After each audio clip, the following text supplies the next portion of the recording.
नमस्कार, आप देख रहे हैं हरियाणा न्यूज अपडेट। हमारे संवाददाता शमशेर जी की रिपोर्ट।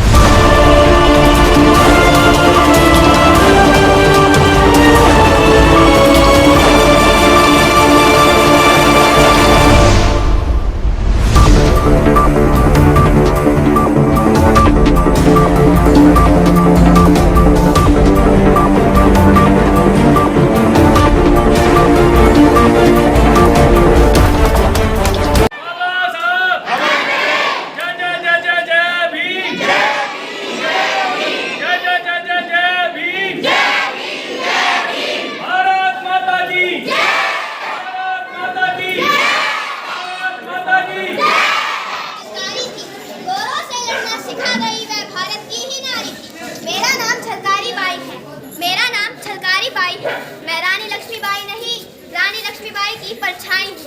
शहीद हुई गुमनाम रही मैं सदियों तक, शहीद हुई गुमनाम रही मैं सदियों तक, अब जाकर सबके सामने आई। मैं झलकारी बाई हूँ, मैं झलकारी बाई हूँ। I'm Sonika. Today I'm here to present the role of Jhalkari Bai. Jhalkari Bai was a legendary Dalit woman who played a very important role in Indian rebellion of 1856 against the British colonial army. She was born in a Dalit family. She grew up to become a soldier. She discussed herself as a queen to let the queen outside of the king's fort. Thank you. चलता आ रहा है, जिन्होंने जो कि बहुत ही बड़े अर्थशास्त्री थे, सामाजिक कार्यकर्ता थे और भारत के प्रथम कानून मंत्री भी जो रह चुके थे। दिलाए हैं महिलाओं को समानता का पुरुषों के साथ कंधे से कंधा मिलाकर चलने के लिए भी बाबा साहब भीमराव अंबेडकर जी ने ही ये सभी का नारा भी बाबा साहब भीमराव अंबेडकर ने ही दिया था। जब महिलाओं को बाहर निकलने की आज़ादी नहीं थी, उन्होंने ही नारा दिया था कि महिलाएं किसी भी क्षेत्र में कम नहीं है। महिलाओं को पढ़ने के लिए, बच्चियों को पढ़ने के लिए उनको दबाया जाता था, उनका शोषण किया जाता था। ये भी आवाज़ भीमराव अंबेडकर बाबा साहब ने ये सब आवाज़ उठाई। उनका ये बलिदान, उनके ये कार्य हम कभी भी, आने वाली पुश्तें भी कभी नहीं भूल सकती हैं। एक बार जोरदार तालियां भीमराव अंबेडकर साहब के लिए।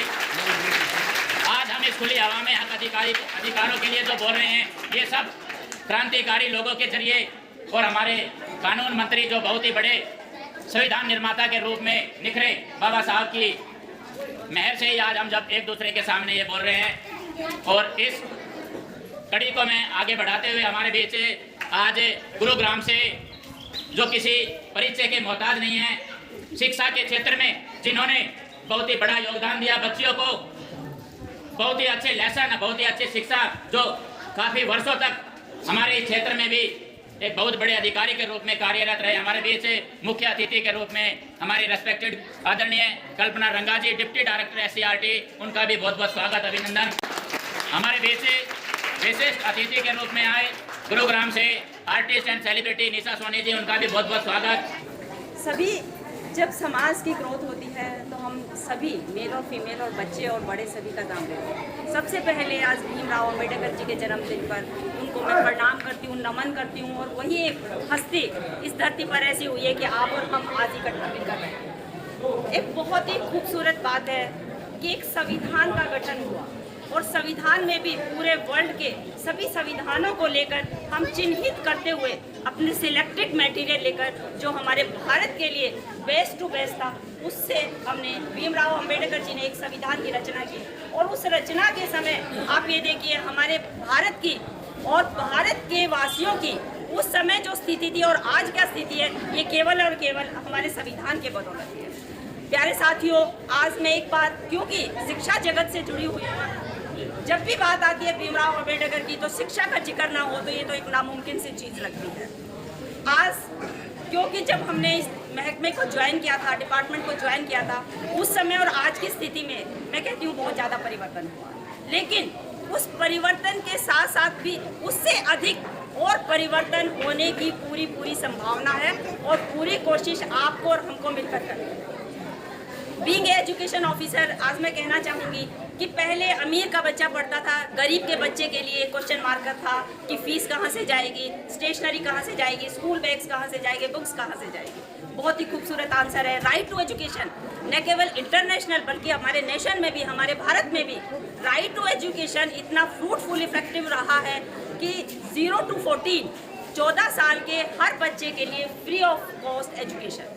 कितनी खूबसूरत बात है कि अगर मैं कहूँ कि मैं गरीब हूँ और मैं अपने बच्चे को पढ़ाने में सक्षम नहीं हूँ, तो ये हमारे लिए बहुत ही गलत बात है। जब हमारा international bank, united nations organisation, जो एक वर्ल्ड की सबसे बड़ी ताकत है, उसका एक डिसीजन है कि वर्ल्ड का हर बच्चा जो 14 साल तक का है, क्लास 1 to 8 क्लास का है, उन सबको एक राइट है कि वो भी एजुकेशन गेन करें। तो मेरा आप सभी से बार बार एक करबद्ध निवेदन है कि अपने बच्चे को पढ़ाने के लिए अपना 100% प्रयत्न कीजिए, प्रयास कीजिए। ये बहुत बड़ी बात नहीं है, केवल और केवल आपकी मानसिक सोच है। अगर मैं कहूँ कि मेरे घर में एक लाइबिलिटी है, मेरे बच्चे की मेरी रिक्वायरमेंट है, वो मेरे साथ रहेगा या उसके लिए कुछ अर्निंग की ज़रूरत है, ये बिल्कुल गलत बात है। हम अपने बच्चे को क्लास 1 to 8 आसानी से पढ़ा सकते हैं। तो पुनः मैं आप लोगों को एक निवेदन करती हूँ, हाथ जोड़कर निवेदन करती हूँ, क्लास 1 to 8 के सभी बच्चों को पढ़ाया जाए। बियॉन्ड दिस 9 to 12 में, क्योंकि पटौदी क्षेत्र के हर गांव से, हर फैमिली से मेरा ख्याल मैं जुड़ी हुई हूँ और यहाँ के हर गांव को, हर वातावरण को बहुत अच्छे से जानती हूँ। 9 to 12 में आज से 10 साल पहले क्या था, लड़कों को प्राइवेट स्कूल में पढ़ाते थे और लड़कियों को गवर्नमेंट स्कूल में। एम आई राइट? सुरेंद्र यहीं खड़ा है। लड़कों को प्राइवेट स्कूल में, आप भी देख लीजिए, आप माँ बाप हो, अगर लड़का है तो उसको प्राइवेट स्कूल में भेजेंगे, लड़की को गवर्नमेंट स्कूल में भेजेंगे और लास्ट में जब परसेंटेज आती है आपकी बेटी की, लड़के से बहुत अच्छी परसेंटेज आती है। एक बहुत खूबसूरत एग्जाम्पल आपके सामने, कभी भी भेदभाव नहीं कीजिए, आप ही के बच्चे हैं। समाज कब उठेगा? जब हम दोनों वर्ग को उठाएंगे।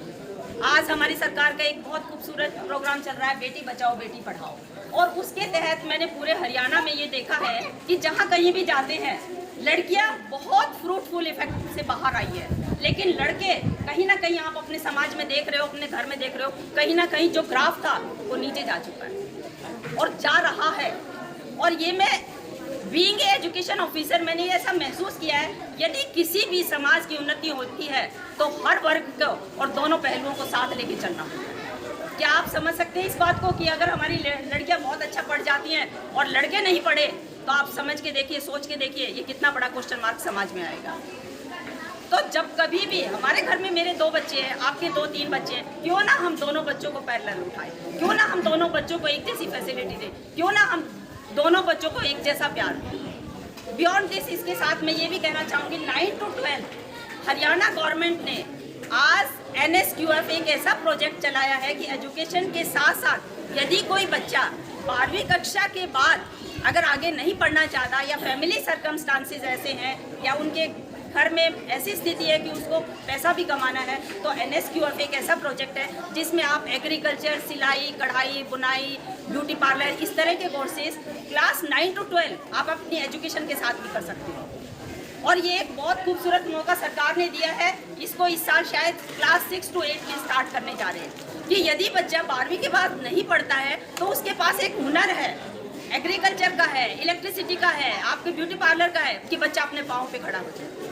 देखिए, जब किसी भी फैमिली की, किसी भी समाज की, किसी भी देश के उत्थान की बात आती है तो सबसे पहले पैसे की बात आती है। इसको बुरा न मानिए, आज के समाज में पैसा एक बहुत इंपॉर्टेंट चीज़ हो गई है और पैसा हमारी बच्चों के लिए और भी ज़्यादा इम्पोर्टेंट है।